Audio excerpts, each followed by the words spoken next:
Hello, everyone. Welcome back to Plotlines. I'm your host, Connor, and today we're talking about true religion and false religion of Middle Earth. And I was inspired after reading some of Tolkien's letters to discuss this topic because I think people don't really see religion exactly as we think of it, especially organized or unorganized religion in Middle Earth. I mean, we sort of know that the world of Middle Earth is monotheistic, or some people may be confused about that as well. And we're going to address that more or less today, and we'll get into more of Tolkien's world in this series. And I think the next thing I want to talk about in the series is the Astari, the wizards, and how they fit into Tolkien's world and what they represent and that sort of thing. So I hope all of you will enjoy the series, and I hope you continue with this series as it goes along. And if you could like, share, comment, and subscribe if you're enjoying the show as well as Plotlines in general, I would greatly appreciate that. It is well known that J.R.R. Tolkien was a devout Catholic. His writing of Lord of the Rings embodied much of his view of the world. This begs the question, how Catholic is Lord of the Rings? The professor himself had a strong response to this question in his letters. I think I know exactly what you mean by the order of grace, and of course by your references to Our Lady, upon which all my small perception of beauty, both in majesty and simplicity, is founded. The Lord of the Rings is, of course, a fundamentally religious and Catholic work, unconsciously so at first, but consciously in the revision. That is why I have not put in or have cut out practically all references to anything like religion, to cults or practices in the imaginary world. For the religious element is absorbed into the story and symbolism. However, that is very clumsily put, and sounds more self-important than I feel.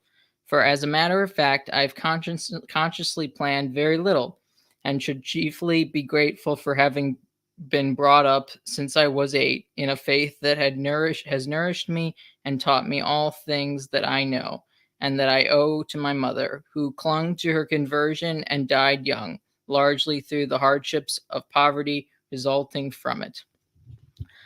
So that that is Tolkien's words. That's number 142 from his letters. This might puzzle many readers of Lord of the Rings, and even ones who are Catholic themselves. God isn't as overt as he is in something like the Chronicles of Narnia. There are references to gods with a lowercase g, of course, which I think might be very off putting for many Christians who have heard of the faith of the author. I hope to alleviate such concerns in the series of videos where I'll delve into the world building of Middle Earth. First, we must examine the state of the world in Lord of the Rings. The Lord of the Rings takes place in the Third Age and ends in the early days of the Fourth Age. Though the story of the fall does not take place in the story, sin has entered into this world and is represented by the One Ring of power. The one ring to rule them all, the one ring to find them, and in the darkness bind them. The last remaining kingdom of Westerness, Gondor, is in decline, as it has been without a king for hundreds of years. It is a huge loss for Gondor to not have a king, and it's not because of the king's leadership, but the strength of the kingdom is tied closely with its king. There is a spiritual component to this that is highlighted more so in the downfall of Numenor, but still is present in Lord of the Rings, as represented by the White Tree of Gondor. The white tree is dying, and therefore the kingdom dies with it. But hope is not lost as Aragorn returns to the king in the kingdom's darkest hour. His line has been considered to be broken, but like the Hebraic kingdom, the royal house has merely been powerless paupers. Now, I want to read a segment from The Return of the King, in which the king is basically crowned after many years of absence.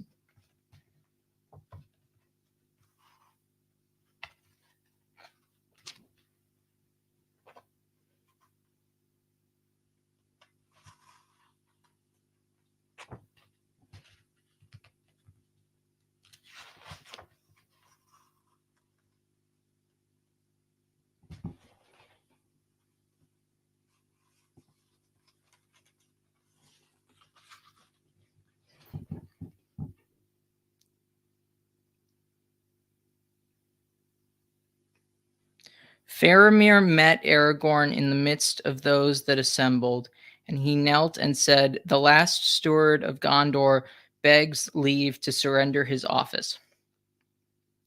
And he held out a white rod. But Aragorn took the rod and gave it back, saying, "That office is not ended, and it shall be thine and thy heirs, so as long as my line shall last. Do thy office."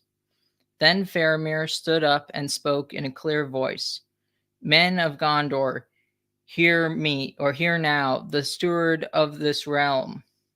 Behold, one has come to claim the kingship again at last. Here is Aragorn, son of Arathorn, chieftain of the Dunedain of Arnor, captain of the hosts of the west, bearer of the star of the north, wielder of the sword reforged, victorious in battle, whose hands bring healing, the Elfstone, the Elisar of the line of Valandil, Isildur's son, Elendil's son of Numenor. Shall he be king and enter into the city and dwell there?" And all the host and all the people cried, "Yea," with one voice. Now, he goes on to put things right, more or less, in his kingdom. And the rebirth the rebirth of this kingdom is tied directly to him. So he's not just this he's not just this normal man.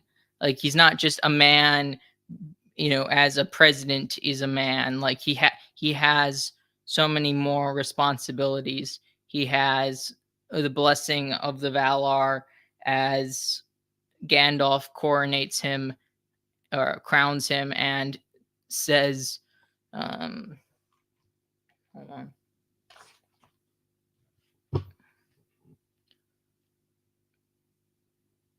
"Now come the days of the king, and may they be blessed while the thrones of the Valar endure."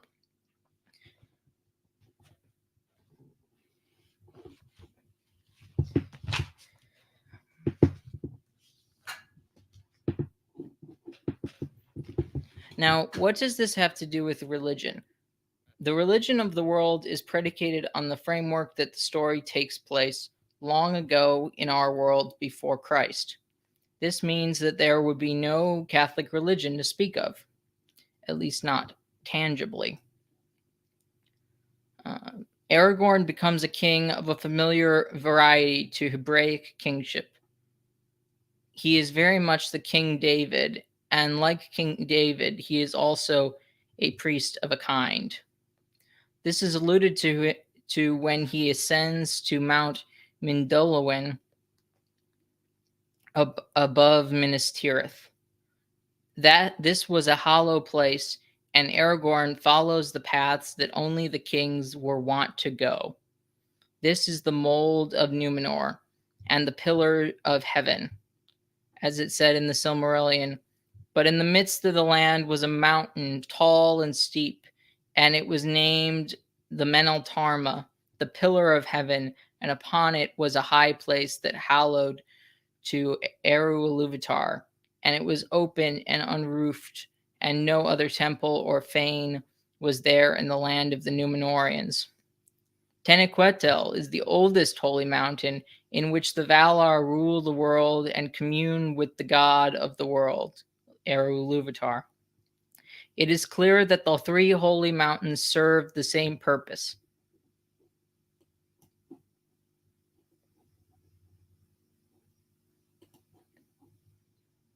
That is the worship and prayer along with sacrifice to the one God.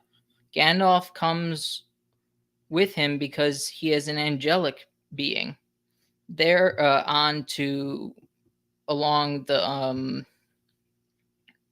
onto Mount Mindolluin, just as the Valar were the creators of, or sub-creators, I should say, of these mountains. So therefore, Gandalf is also welcome in the areas that the king only goes. They find a sapling of the tree of Nimloth in a cold and barren area.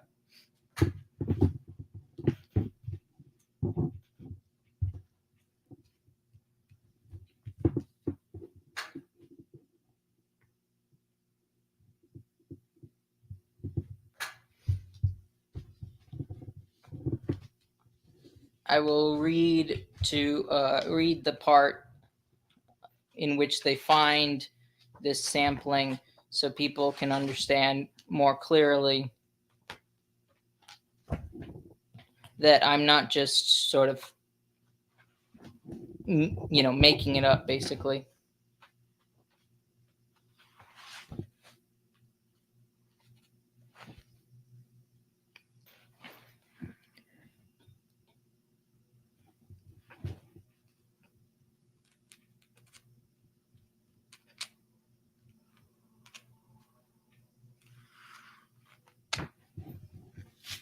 There came a day when Gandalf could not be found, and the companions wondered what was going forward.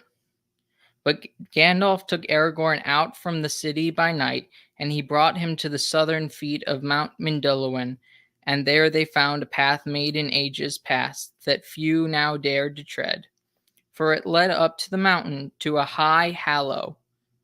Also, for anybody who is wondering, hallow refers to basically holy or sacred, which is important to note,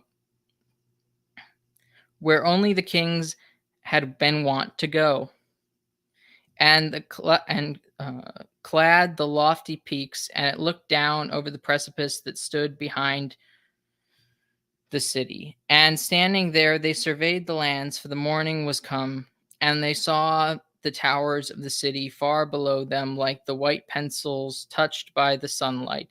And all the Vale of Anduin was like a garden, and the mountains of the shadow were veiled in the golden mist. Upon the one side, their sight reached into the gray Emyn Muil, and the glint of Rauros was like a star twinkling far off, and upon the other side they saw the river like a ribbon laid down to Pelargir, and beyond that was a light on the hem of the sky that spoke of the sea. And Gandalf said, "This is your realm, and the heart of the greater realm that shall be. The third age of the world is ended, and the new age is begun. And it is your task to order its beginning and to preserve what may be preserved. For though much has been saved, and much must now pass away, and the power of the three rings also is ended, and all the lands that you see, and those that lie round about them, shall be dwellings of men, for the time comes of the dominion of men, and the elder kindred shall fade or depart." "I know it well, dear friend," said Aragorn, but I would still have your counsel." "Not for long now," said Gandalf. "The third age was my age. I was the enemy of Sauron, and my work is finished. I shall go soon. The burden must lie now upon you and your kindred." "But I shall die," said Aragorn, "for I am a mortal man, and though being what I am, and of the race of the West, unmingled, I shall have life far longer than other men. Yet that is but a little while, and when those who are now in in the wombs of women are born and have grown old, I too shall grow old. And who then shall govern Gondor and those who look to the city as to their queen, if my desire is not granted? The tree of the court of the fountain is still withered and bared. Where shall I see a sign that will ever be otherwise?" And this is where they find the sapling.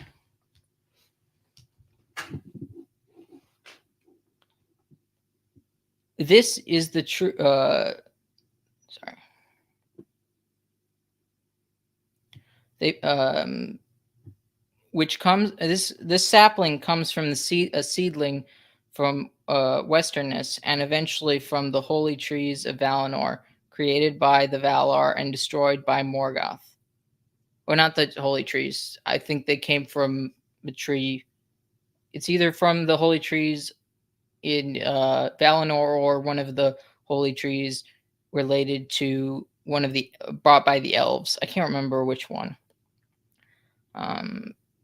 These topics I will cover in the future, but I will just touch on them for a moment. The Valar are these quote unquote gods that have been mentioned before and are angelic beings who serve God. This is true religion in Middle Earth. The religion that is basically, what's the word, outside, or sort of against Sauron, against Morgoth.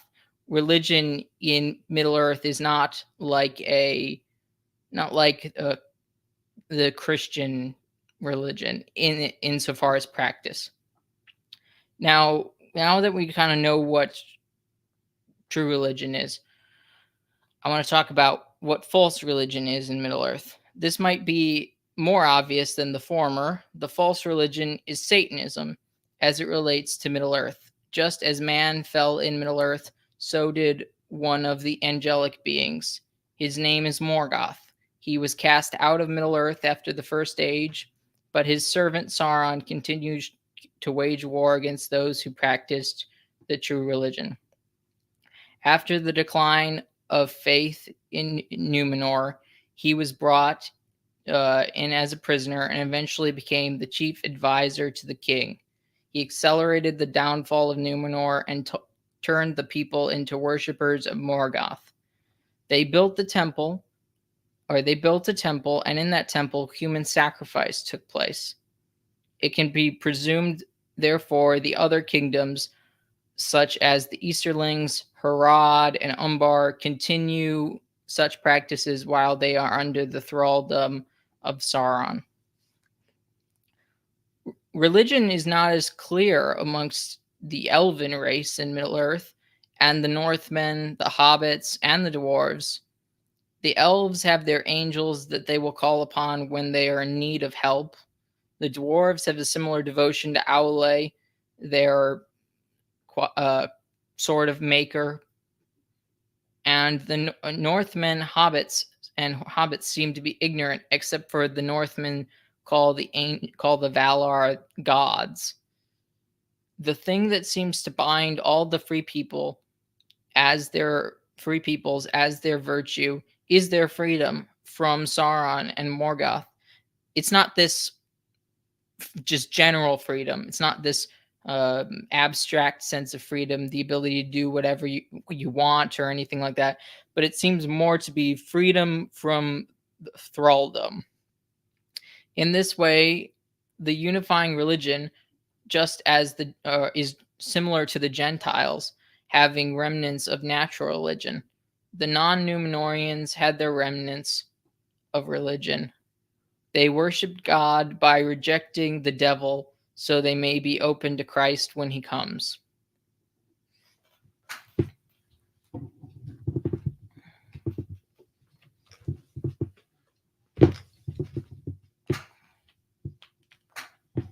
I was inspired to discuss this topic from another one of Tolkien's letters, and I wish to read that out.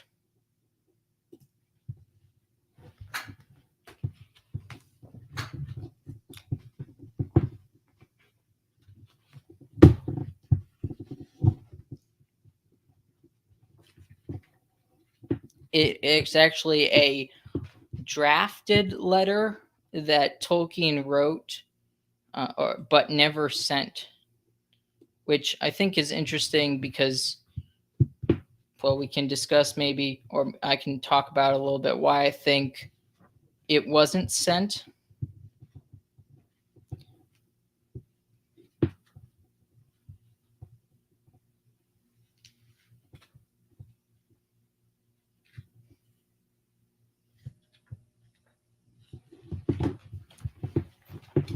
Okay.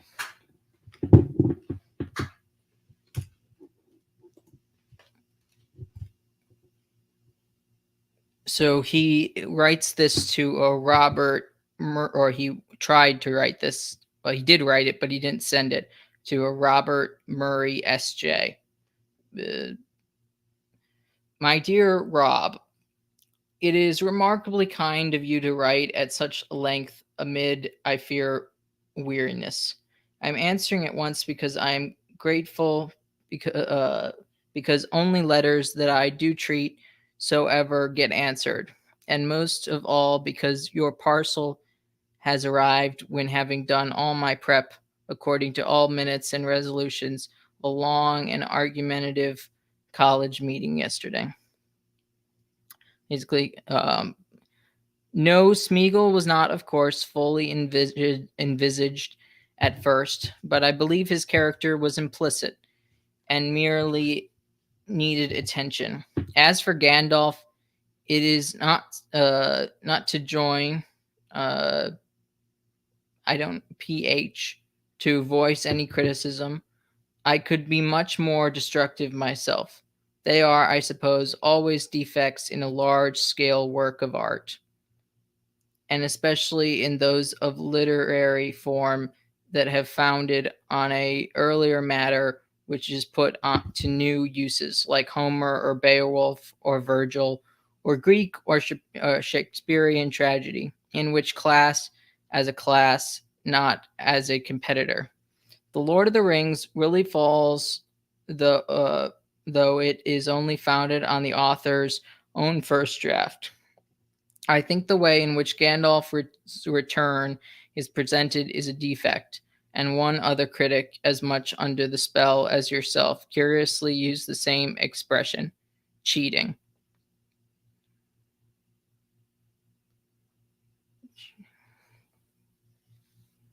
That is partly due to the ever present compulsions of narrative technique.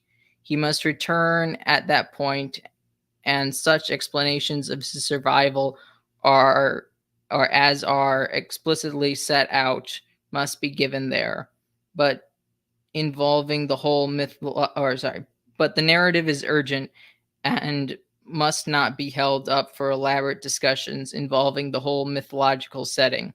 It is little impeded, even so, though I have severely cut Gandalf's account of himself. I might perhaps have made more clear the later remarks in Volume 2 and Volume 3, which refer to or are made by Gandalf, but I've purposefully kept all allusions to the higher matters down to mere hints, perceptibly only by the most attentive or most attentive, or kept them under unexplained symbolic forms. So God and the angelic gods, the lords or powers of the West, only peep through in such places as Gandalf's conversation with Frodo. Behind that there was something else at work, beyond any design of the ring makers, or in Faramir's Numenorean grace at dinner. Gandalf really died and was changed, for that seems to me the only real cheating, to represent anything that can be called death or making no difference. I am Gandalf the White, who has returned from death. Perhaps He should rather have said to Wormtongue, I have not passed through death, not fire and blood, to bandy crooked words with a serving man, and so on. I might say much more, but it would only be in perhaps tedious elucidations of the mythological ideas in my mind. It would not, I fear, get rid of the fact that the return of Gandalf is as presented in this book as a defect, and I was aware of and probably did not work hard enough to mend it. But Gandalf is not, of course, a human, being man or hobbit. There are naturally no precise modern terms or to say what he was. I would venture to say that he was an incarnate angel. That is, with the other Astari, wizards, those who know, an emissary from the lords of the West sent to the Middle Earth at the great crisis of Sauron. He goes on much more about Gandalf, but I think I should skip to his discussion of the Númenóreans. The Númenóreans thus began a great new good, and as monotheism, but like the Jews, only more so, with only one physical center of worship, the summit of the mountain Meneltarma, pillar of heaven, literally, for they do not conceive of the sky as a divine residence in the center of Númenor. But it has no building and no temple. All such things had evil associations, but they fell again because of the ban or prohibition inevitably. They were forbidden to sail west beyond their own land because they were not allowed to be or try to be immortal. And in this myth, the Blessed Realm is represented and still having an actual physical essence or existence as a region of the real world, one in which they have reached by ship, being very great mariners. While obedient people from the Blessed Realm often visited them, so their knowledge and arts reached almost elvish height. So ended Numenor and Atlantis and all its glory, but in a kind of Noachian or Noah situation, the small party of the faithful in Numenor who had refused to take part in the rebellion, though many of them had been sacrificed in the temple by the Sauronians, escaped in the 9 ships under the leadership of Elendil and established a kind of diminished memory of Numenor in exile on the coasts of Middle-earth, inheriting the hatred of Sauron, the friendship of the elves, the knowledge of true God, and less happily, the yearning for longevity and the habit of embalming and the building of splendid tombs. They're only hallows, or almost so. But the hallow of God and the mountain had perished, and there was no real substitute. Also, when the kings came to an end, there was no equivalent to the priesthood,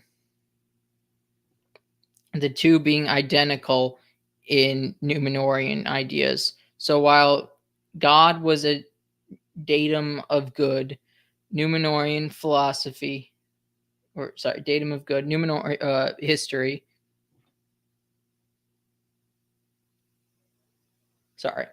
And in a prime fact in their conception of history, he had at the time of the War of the Ring no worship and no hallow place.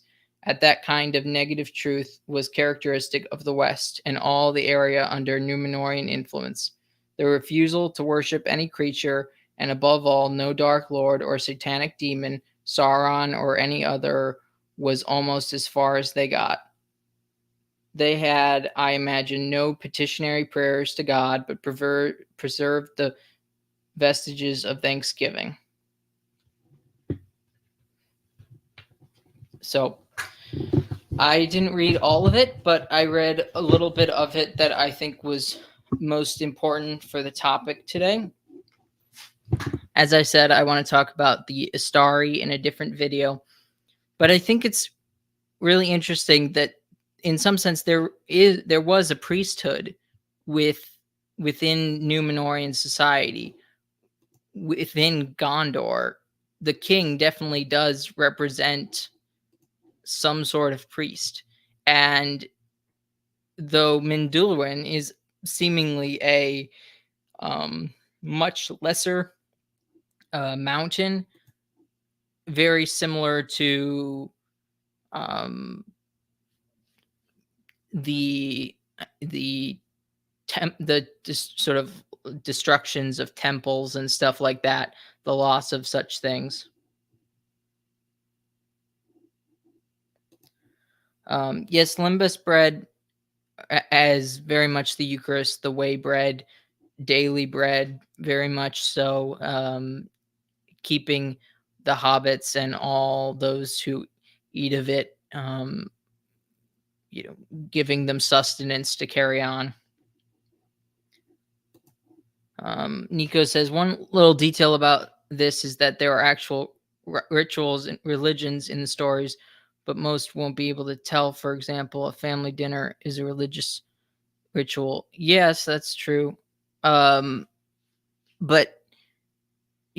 religion to most people is a fully organized thing and involving sort of a sacrifice, and that's not as clear.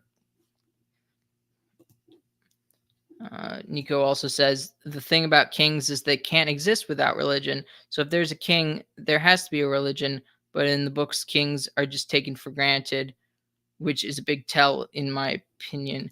Do you mean a big tell that there is religion, or a big tell of some other kind?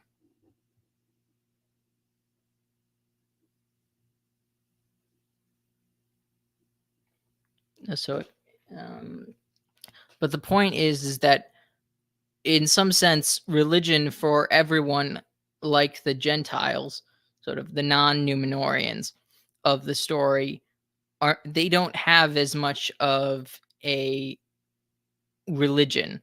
The elves already have the opportunity to go back to Tanaquittil. They will go back to their temple, basically. And the dwarves already have some sort of relationship to some degree with Aule, which is their connection with God. Aule is one of the Valar. But the rest of men, more or less, cannot be.